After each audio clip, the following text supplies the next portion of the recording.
आहा, एक राजा की पत्नी थी, बहुत बड़ी।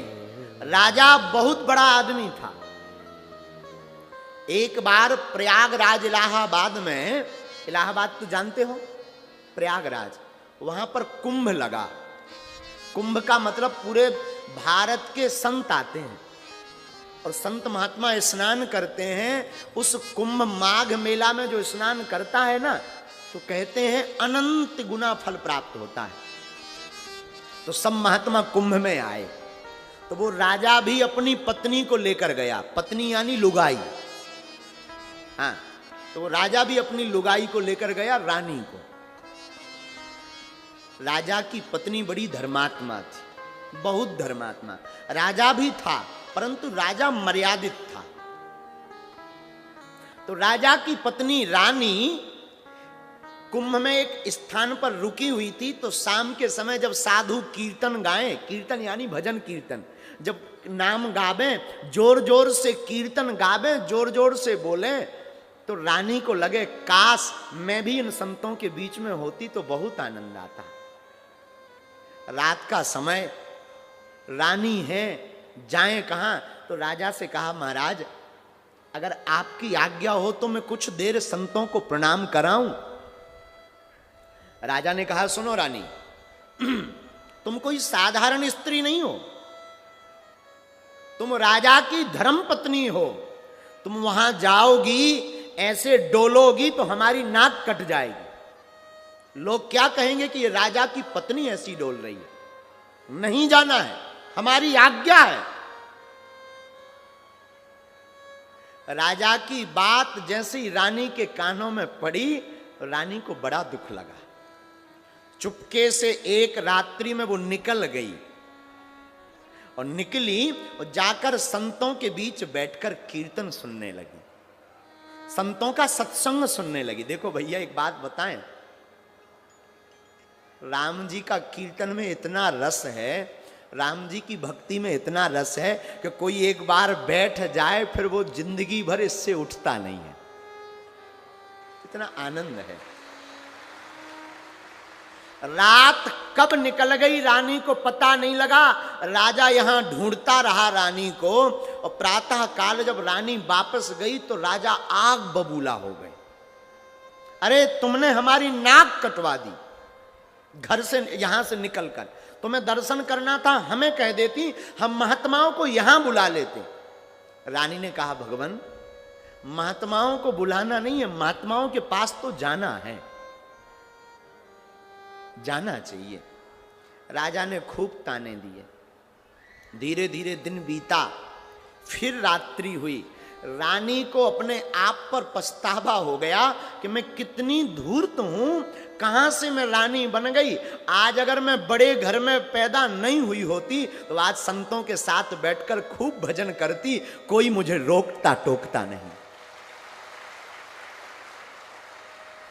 रात को अपने पति राजा को प्रणाम किया उन्होंने, और जाकर के संगम, जानते हैं संगम, जहां पर प्रयागराज इलाहाबाद में 3 नदियां मिल रही हैं, गंगा यमुना मां, वहां संगम में गई और जाकर प्रभु से प्रार्थना की कि प्रभु अब हमसे जिया नहीं जा रहा, अब हमें जिंदा नहीं रहना है। प्रभु अब हम मर तो रहे हैं, पर हे गंगा मां हम आपसे प्रार्थना करते हैं, अगर हमें दूसरा जन्म मिले तो ऐसे घर में जन्म देना जहां एकदम दीनहीन रहते हो, ताकि कोई हमें भक्ति में रोक ना पाए।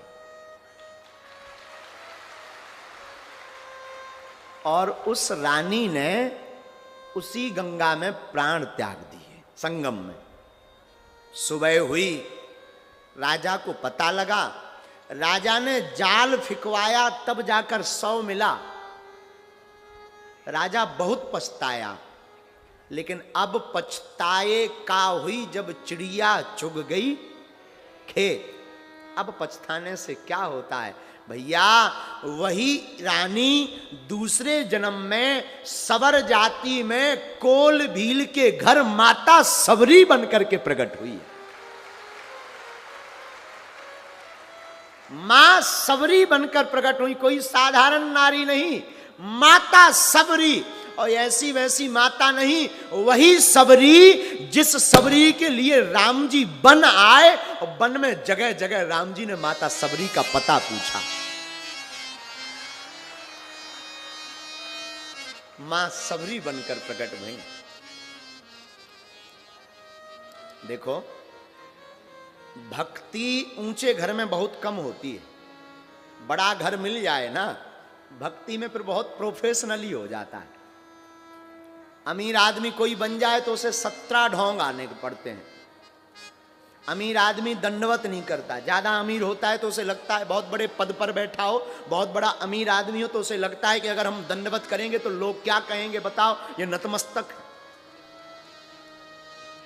एक गुरुजी का एक चेला था, वो 4 बजे ही गुरुजी को प्रणाम कर जाता था, 4 बजे सुबह। तो किसी ने कहा, गुरुजी ये चेला तो बड़ा अच्छा है, 4 बजे रोज प्रणाम करता है। गुरुजी बोले, अच्छा नहीं है, नक कटा है। बोले क्यों? बोले ये नक कटा इसलिए है क्योंकि ये 4 बजे इसलिए प्रणाम कर जाता है ताकि दिन में लोग देखेंगे कि बताओ ये गुरुजी को दंडवत प्रणाम कर रहा है, तो वो अंधियारे में ही पांव पर जाता है। हाँ, तो भैया जो अमीर होते हैं ना, बड़े आदमी, वो थोड़ा सा प्रोफेशनली जीते हैं, और जो बनवासी होते हैं ना, वो अपने भाव में जीते हैं। कभी किसी ने राम जी से पूछा कि प्रभु आपको आनंद कहाँ आया? राम जी बोले, हम राजा भी बने। राम जी बोले, हम लंका भी गए, पर उतना आनंद नहीं जितना वनवासियों के बीच रह करके हमें आनंद आया। तो परम भक्ति मता माता सबरी, आहा हा, सबर जाति में हुई है, थी पूर्व जन्म में राजा की रानी, पर भगवान से मांगा कि प्रभु हमारा दूसरा जन्म हो ना, तो हमारा दूसरा जन्म अगर आपको देना ही है तो कृपा करके आप हमको दूसरा जन्म दीजिए, तो ऐसे परिवार में दीजिए जहां पर हम एकदम दीनहीन हो। भगवान ने दूसरा जन्म सबर जाति के यहां दिया, जो वन में रहता था, एक सबर, इसलिए इनका नाम सबरी पड़ा, माता सबरी। धीरे धीरे बड़ी हुई, जंगल में रहती थी, तो जंगल का काम, जंगल में रहने वाले वनवासी भाव, हम वनवासी लोग बड़ी मस्ती की जिंदगी जीते। धीरे धीरे सबरी बड़ी हुई। एक दिन सबरी की मां ने अपने पति से कहा कि अब लाली बिटिया बड़ी हो गई, इसका विवाह कर देना चाहिए। विवाह किसके साथ करें? कोई बड़ा देख लेते हैं। तो जब वनवासियों का विवाह होता है तो उसमें सूरवीर लड़का देखा जाता है। जो लड़का बढ़िया शिकार करके जानता हो, उस लड़के से विवाह किया जाए, ऐसा नियम है वनवासियों का। तो माता सबरी के पिता ने सोचा, जो लड़का बड़ा सूरवीर हो, एक तीर से शिकार कर देता हो, निशाना ठीक हो, ऐसे बालक के साथ हम अपनी बेटी का विवाह करेंगे। सबरी माता के पिता ने सब जगह ढूंढा, एक लड़का मिल गया, बड़ा सूरवीर था, एक तीर से वो 2-2 शिकार कर देता था। ऐसे बालक के साथ माता सबरी का विवाह तय हो गया। वाल्मीकि जी महाराज, उल्टा नाम जपऊ जग जाना, वाल्मीकि भय ब्रह्म समाना। उल्टा नाम जप कर करके वाल्मीकि जी ब्रह्म के समान हो गई। कैसे? वन में उपद्रव करते थे, नारद जी आ गए, नारायण नारायण नारायण नारायण। वाल्मीकि जी बोले, रुको, हो गया हो नारायण नारायण तो ठहरो। वाल्मीकि जी बोले, भक्त जाने दो। कहां जाओगे? पहले अपना कमंडल तो देते जाओ। नारद जी बोले, हम तो बाबा आदमी है ही क्या हमारे पास, ये बीना है, कमंडल है। वाल्मीकि जी बोले, भाड़ में गया, 100-200 का तो बिका ही जाएगा, यही काम आएगा, ठहरो। अरे बेटा, नारद जी ने कहा, एक बात बताओ। हाँ, तुम इतना पाप करते हो, क्या भगवान तुम्हें माफ करेगा? बोले वो मरने के बाद देखा जाएगा। कुछ लोग इसलिए भी पाप करते हैं कि मरना तो है ही है, अच्छे से मर जाओ। हमारे एक बहुत बेहतरीन कवि हैं काका हाथरसी जी, वो लिख रहे थे, हम कल बता रहे थे, काका हाथरसी की याद आ जाती है। महाराज जी वो अपनी कविता में लिखते थे, कहें काका कबीराय काम कुछ ऐसा कर जा, कहें काका कबीराय काम कुछ ऐसा कर जा, मरना ही तो है कर्जा लेकर मर जा। बोले मरना तो है ही है, कर्जा लेकर के मर जाओ। तो कुछ लोग ऐसे भी होते हैं, मरना तो है ही है, मरना एक दिन मरना ही, पाप करते रहो, 4 दिन की जिंदगी। एक जन हमें मिले, अरे बोले महाराज आप कहते सीताराम सीताराम सीताराम करो, 4 दिन की जिंदगी है, खेलो खाओ पढ़ो बढ़ो मरो जाओ। हमने कहा तुम्हारी ठटली बारे है? अरे क्या भगवान ने खेलने खाने के लिए जीवन दिया? ऐसा समय मनुष्य का तन पा करके, सुंदर शरीर पा करके आप खेलने खाने में दिन व्यतीत करते हो। जो तुम कर रहे, पर तुम में और पशुओं में अंतर क्या है? तुम्हारे बच्चे होते, पशुओं के भी बच्चे होते, तुम भोजन करते, पशु भी भोजन करते, तुम सोते हो, पशु भी सोते हैं, तुम अपनी भाषा में बात करते, पशु भी अपनी भाषा में बात करते हैं, फिर आप में और पशुओं में अंतर क्या है? माई बाप केवल इतना अंतर है कि पशु भगवान का भजन नहीं कर सकते, विवेक नहीं लगा सकते, और हम लोग सत्संग सुन करके विवेक जगा करके भगवान की भक्ति और भगवान को पा सकते हैं। और जो ऐसा नहीं कर रहा वो पशु के ही समान है। नारद जी बोले भैया सीताराम गाया करो, कल्याण हो जाएगा। वाल्मीकि जी बोले महाराज हमारे जैसे पापी से ये अच्छा काम भला नहीं होता है। नारद जी बोले भैया एक बात बताओ, आप पाप करते हो किसको देते हो?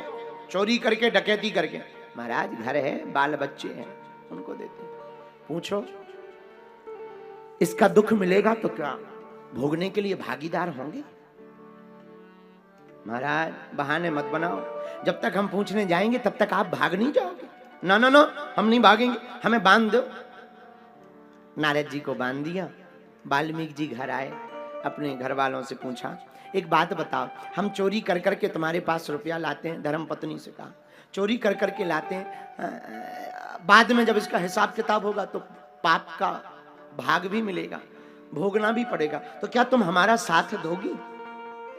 पत्नी ने कहा महाराज इस दुनिया में जो जैसा करता है सो पाता है, कोई किसी का भाग नहीं पाता है, अपने अपने भाव से पाता है, जो जैसा करता है वैसा पाता है। महाराज मैं तो धर्म पत्नी हूं, आप चाहे चोरी करो चाहे डकैती करो, आप तो लाओगे, मेरा काम है घर को संभालना, मैं गृहिणी हूं, मैं घर को संभालती हूं, आप चाहे जो करके लाओ हम वही वैसे ही हम अपने घर को चलावेंगे, लेकिन जो करेगा वो भोगेगा।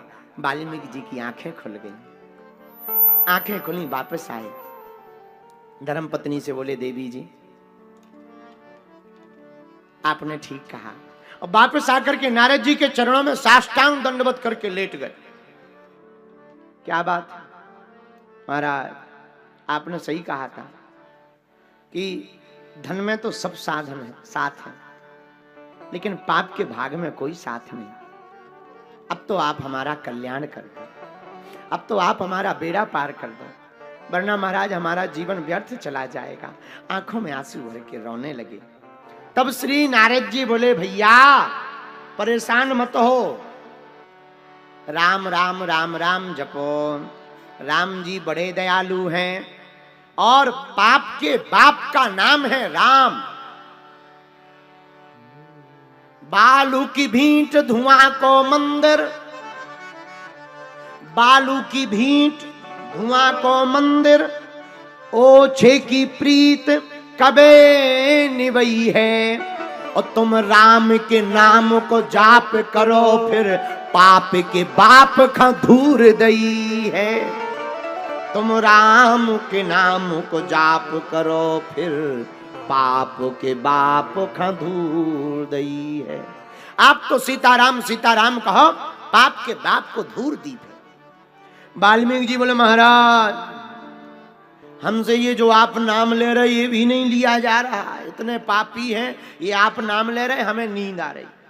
और कई लोगों को ऐसा होता है भगवान की कथा में ऐसी गजब की नींद आती, हाँ, भगवान की कथा सुनने बैठे, ऐसी नींद आएगी जैसे 6 महीने से सोई ना हो गए। बोलो सीताराम। तो वाल्मीकि जी हाथ जोड़कर नारद जी से कहते हैं, महाराज आप कह रहे राम राम राम राम राम, जो नाम आप ले रहे हम नहीं ले पा रहे। तो नारद जी बोले कौन सा नाम आ रहा? बोले हमसे तो महाराज मरा आ रहा। नारद जी बोले वही लो, मरा में ही कल्याण हो जाएगा। नारद जी बोले महाराज कहीं मरा में? नारद जी ने कहा वही लो। तो वाल्मीकि जी कहते हैं महाराज क्या मरा नाम में कल्याण हो जाएगा? एक बात बोले, खेत पड़े को जामी है उल्टो सीधो भी, तुलसी मेरे राम को रीझ भजो या खीज, और खेत पड़े को जामी है उल्टो सीधो भी। बाबा तुलसीदास जी कहते भैया खेत में चना का दाना, गेहूं का दाना चाहे उल्टा गिरे, चाहे सीधा गिरे, चाहे टेढ़ा गिरे, चाहे तिरछा गिरे, पानी और खाद लगने पर वो जम ही जाता है। उसी प्रकार भगवान का नाम चाहे धोखे से लो, चाहे जानबूझ के लो, या कोई जबरदस्ती ले, भगवान का नाम कल्याण कर ही देता है। बोलो सीताराम। गोस्वामी तुलसीदास जी ने इस बात की पुष्टि की। भाई को भाई अनख आलस, नाम जपत मंगल दिस, भाई को भाई अनख आलस, नाम जपत मंगल दिस, कलयुग केवल नाम आधारा, सुमर सुमर नर उतरहि पारा। श्री राम जय राम जय जय राम, श्री राम जय जय राम। आहा भैया राम जी का नाम चाहे प्रेम से लो, चाहे भाव से लो, चाहे कुभाव से लो, ऐसे समझो। आगी जानते हो? आगी, आगी में हाथ धोखे से डालो या जानबूझ के डालो, आगी का काम क्या है? बोलो क्या काम है? जलाना। अच्छा जहर, पॉइजन, पॉइजन धोखे से खाओ, जानबूझ के खाओ, या कोई खाना में मिला दे, या कोई मुंह पकड़ के जबरदस्ती जहर पिला दे, जहर का काम क्या है? बोला मारना। उसी प्रकार भगवती का नाम, गुरुदेव का नाम, राम जी का नाम चाहे जानबूझ के लो, धोखे से लो, या जबरदस्ती लो, भगवान के नाम का काम है तारना। ये तार करके ही छोड़ेगा। ऐसे समझो। शायद ऐसे ना समझ में आयो, दूसरे प्रकार से समझो। एक बार एक महात्मा पठानकोट आए। राजसी जमाना था, राजाओं का जमाना। महात्मा पठानकोट में प्रगटे। लंबी लंबी लाइन लगी। गांव का एक सीधा साधा पठानकोट का भोला भाला आदमी, नाम चंगीलाल। चंगीलाल गया, दूर से देखा, जय हो महाराज, जय हो महाराज, कल्याण करो। हे महाराज हमें दीक्षा दे दो, दीक्षा दे दो, राजा के गुरु दीक्षा दे दो, दीक्षा, शरणागति दे दो, मंत्र दे दो, नाम मंत्र दे दो, नाम मंत्र दे दो, नाम मंत्र। महात्मा बोले फिर देंगे, दोबारा आएंगे फिर देंगे, अभी तुम भजन करो, सुधरो। वो तो पीछे ही पड़ गया। महाराज दीक्षा दे दो, फिर देंगे, कह दिया फिर देंगे। नहीं महाराज, महाराज इसी बार दे दो, दोबारा हम जिंदा रहे ना रहे, बूढ़ा शरीर है। नहीं नहीं फिर देंगे। सीधा साधा आदमी, भोला भाला आदमी, 50-55 साल का। खैर पठानकोट का आदमी होते ही खतरनाक। पुराना जमाना, राजसी जमाना। महात्मा यही जंगल में रहते, पठानकोट के बाहर जंगल में रहते थे, झोपड़ी बना करके। महात्मा ने सुबह सुबह नहाने के लिए लोटा लिया, झाड़ी जंगल जाने के लिए। खबर आई तो खबर करने गए। गांव में खबर आई कहते हैं, समझ जाओ, ... तो महात्मा लोटा लेकर के खबर आई, खबर करने गए। वो चंगीलाल पीछे पड़ गया। महाराज दीक्षा दे दो। रात भर बैठा रहा, सुबह से फिर पीछे पड़े। महाराज दीक्षा दे दो, दीक्षा। महात्मा बोले यार बड़े पागल, सुबह सुबह पीछे लग गए, ना नहाया ना धोया, अभी हमें खबर आई है, हम खबर करने जाए, तुम कह रहे दीक्षा दे दो, बाद में ले लेना। नहीं महाराज दीक्षा दे दो, पीछे पीछे। अब उसके चक्कर में महात्मा जी 3 किलोमीटर चले गए। अब महात्मा जी सोचे ये पीछे जाए तो हम नित्य नेम करें, और चेला सोचे कि पहले ये दीक्षा दें फिर हम पीछा छोड़ें। अब महात्मा का दिमाग खराब। अब महात्मा ने अंत एक बार वो बोला, महाराज दीक्षा नहीं देनी, मंत्र दे दो। महात्मा का दिमाग खराब। महात्मा ने बढ़िया लोटा दिखा के बोले, मारी हो लोटा सो खपाड़ फूट जाइए। चेला बोला जय हो। चेला को लगा यही मंत्र है। वापस आया, माला निकाली। पत्नी बोली क्या बात है, इतनी जल्दी नहा लिया? अरे बोले चुप रहे, हमें दीक्षा मिल गई। अब लगो माला जपने, मारी हो लोटा सो खपड़िया फूट जाइए, मारी हो लोटा सो कपड़िया फूट जाइए, मारी हो लोटा सो कपड़िया फूट जाइए, मारी हो लोटा सो कपड़िया फूट जाइए, मार हो लोटा सो कपड़िया फूट जाइए। लगो जप करने। 10 साल अखंड जप किया, नाम सिद्ध हो गया और बढ़िया नाम जप करता रहा। 60-65 साल का हुआ। उसी जमाने में राजा के एक बालक को भूत लग गए। अचेत पड़ा राजा का बालक। बड़े बड़े जानकार, बड़े बड़े महात्मा, बड़े बड़े सिद्ध महात्मा भूत भगाने आए, पर भूत इतना खतरनाक। भूत चूंकि पंजाब का था, पंजाब का भूत खतरनाक भूत लगा। और पंजाब का तो भूत तो ठीक है, आदमी चिपक जाए तो निकालना मुश्किल है, भूतों की तो छोड़ो। मरा हुआ भूत पंजाब का बहुत खतरनाक, राजा के बालक को लगा निकालना बड़ा मुश्किल। आदमी पीछे पड़े, बड़े बड़े महात्मा, भूत पिशाच निकट नहीं आवे, महावीर जब नाम सुनावे। और राजकुमार पढ़ो, लंबी लंबी बड़ी बड़ी लाल लाल आंखें निकाले और पढ़ो ही पढ़ो। महात्मा डर जाए, ये बहुत खतरनाक है, साक्षात जिंद दिख रहा हो। इसको पता लगा कि राजा के बेटा को भूत लग गए। इसे ध्यान आया कि हमारे गुरुजी ने कहा था कि जिसने मंत्र दीक्षा ले ली और मंत्र अगर वो बोल दे तो कुछ भी असंभव नहीं। इसने सोचा चलो गुरुजी का मंत्र हमने भी बहुत जाप किया, 10 साल जाप किया, ट्राई कर लेते हैं। ये गया राजा के दरबार में, चिल्ला करके बोला कि हम राजा के बेटे को ठीक कर देंगे, हमारे पास पावरफुल मंत्र है। बड़े बड़े साधक बोले अपनी शकल देखो, हमारी लंबी दाढ़ी सफेद हो गई, बड़ी बड़ी सिद्धियां हैं, बड़े बड़े देवता हैं, वो ठीक नहीं कर पाए। गांव के चरवाहा आदमी, तुम गायें चराने वाले, बकरी चराने वाले, तुम ठीक करोगे। इसने कहा हमारे पास गुरुजी का पावरफुल मंत्र, ठीक है लगा। ये कान में गया और कान में बोला क्या है, वही मंत्र। राजकुमार के कान में जाकर के बोला, मारी हो लोटा सो खपड़िया फूट जाइए।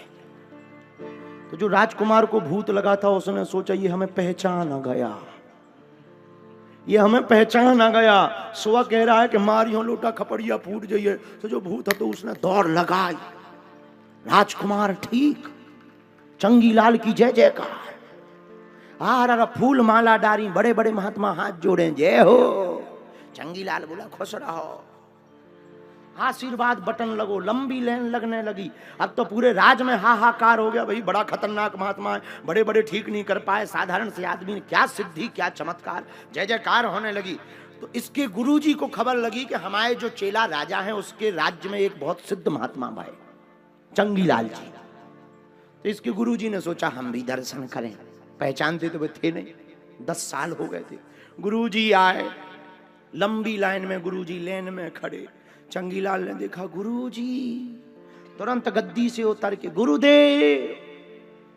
गुरुजी बोले तुम कब से हमारे चेला? अरे बोले याद करो 10 साल पहले।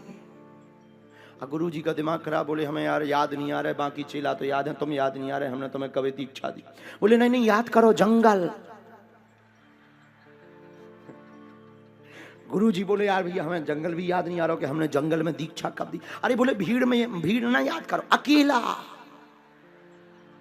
गुरुजी बोले यार हमें फिर भी याद नहीं आ रही, कब की बात है, कैसी बात है? अरे बोले याद करो, सुबह का टाइम। गुरुजी बोले हमें वो भी याद नहीं आ रहा है कि यार हमने सुबह की टाइम तो दीक्षा दी नहीं, बिना 9-10 के पहले हम फ्री नहीं होते हैं। अरे बोले तो फिर खबर आई, जब आपको खबर आई थी वो ध्यान करो। गुरुजी का दिमाग खराब। अब भी बार बार सोचे कि चेला तो बहुत बड़ा मिल गया, लेकिन दीक्षा कब दी? गुरुजी एक कोने में लगा, एक बात बता, मंत्र कौन सा दिया? मंत्र बोलो। हैं आपने कहा था ना मारी हो लोटा सो खपड़िया फूट जाइए। गुरुजी का दिमाग खराब हो गया। गुरुजी बोले जय हो। फिर गुरुजी को ध्यान आ गई, तुम वही तो नहीं हो जो पीछे लगे रहे 3 किलोमीटर तक। हैं सही पहचान गए हम वही हैं। तब गुरुजी ने भाई एक बात मान ली कि बताओ, गुरु के वचनों को इसने मानकर उसको मंत्र बना दिया। मेरे पागलों, जो अपने माँ और गुरुदेव के वचनों को मानकर ऐसे चलता है वो दुनिया का सर्वशक्तिमान इंसान बन सकता है। जब साधारण से बात मंत्र हो सकते हैं। इसलिए कि नारद जी बोले भाई तुम्हें राम राम कहना नहीं आता तो घबराओ मत, टेंशन मत लो, तुम्हें जो नाम आता हो। तो वाल्मीकि कहते हैं हमको राम नहीं मरा कहना आ रहा। वो कहता हमको जो आप नाम ले रहे वो नहीं मरा कहना आ रहा। नारद जी बोले आप मरा मरा बोलो, और उसने मरा मरा मराम कह करके राम राम बन गया। और गोस्वामी तुलसीदास जी ने लिख दिया उल्टा नाम जपौ जग जाना, नाम जपौ जग जाना, उल्टा नाम जपौ जग जाना, उल्टा नाम जपौ जग जाना। वाल्मीकि भय ब्रह्म समाना, वाल्मीकि भय ब्रह्म समाना, वाल्मीकि भय ब्रह्म समाना, वाल्मीकि भय ब्रह्म समाना, वाल्मीकि भय ब्रह्म समाना, वाल्मीकि भय ब्रह्म समाना। उल्टा नाम जपौ जग जाना, उल्टा नाम जपौ जग जाना, उल्टा नाम जपौ जग जाना, उल्टा नाम जपौ। तो मेरे प्रिय साधकों, मेरे प्रिय श्रोताओं, जब वाल्मीकि जी उल्टा नाम जप कर करके वाल्मीकि जी ब्रह्म के समान हो सकते हैं, मेरे प्रिय पागलों, आप भी अपने माता पिता और गुरुदेव के वचनों को मानकर सर्वत्र शक्तिमान बन करके आप दुनिया के सबसे श्रेष्ठ इंसान बन सकते हो। इंसान ही नहीं महान भी बन सकते हो, लेकिन कब? जब आप अपने गुरुदेव और अपने माता पिता की बात को मानोगे। हम लोग माता पिता को तो मानते हैं पर माता पिता की नहीं मानते। हम लोग गुरुजी को तो मानते हैं लेकिन गुरुजी की नहीं मानते। इसलिए आप और हम सबको हमको एक बात का निर्णय करना पड़ेगा आज की कथा में। आज के बाद केवल उनको मानना नहीं, उनकी बात को भी, गुरुदेव की बात को भी मानना पड़ेगा। और जो माता पिता और गुरुदेव की बात को मानेगा उसका यश कीर्ति तीनों लोकों में सर्वत्र फैल जाए।